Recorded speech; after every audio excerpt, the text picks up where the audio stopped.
Bueno, ojo con comprar lavadoras de segunda. Siempre háganles una revisión o un peritaje. Vulgarmente se diría, no sé cómo se dice en este caso. ¿Por qué? Porque les puede pasar. ¿Hace cuánto la tienes?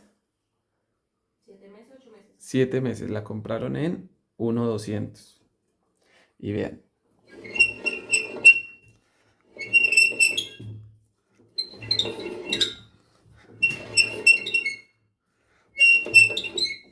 Y aparte, la tarjeta por este detalle que se quedó pegado, se quemó. Entonces ahí ustedes saben que sale más caro el caldo que los huevos. Porque 1.200.000 más invertirle en un arreglo de estos. Entonces, primero asesórense bien y échenle un vistazo y paguen una revisión antes de que les pueda pasar algo así.